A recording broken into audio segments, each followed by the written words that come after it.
Welcome. In front of me is an EMPORIA Smart 6, and today I'll show you how we can record a screen on this phone.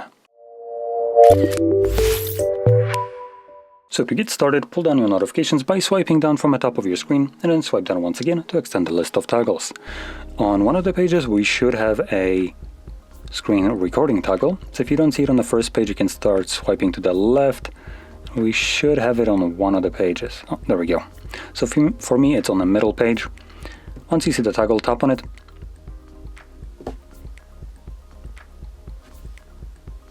So when you tap on it, it does come with the microphone enabled by default, but it doesn't actually start recording right away. So click on the play.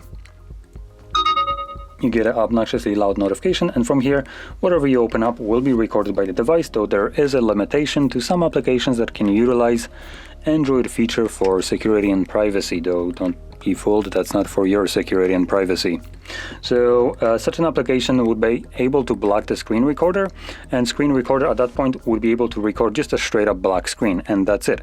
And annoying part is you don't know when you encounter such an application, as it will just kind of keep on recording, and to you the application will look normal. Just when you're playing it back you can see that it didn't record crap.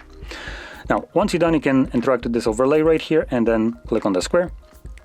This will save the screen recording with another obnoxiously loud notification to your Photos application. Now in here you want to navigate to Library and Movies. And you can see here is the screen recording. So with that being said, if you found this very helpful, don't forget to hit like, subscribe, and thanks for watching.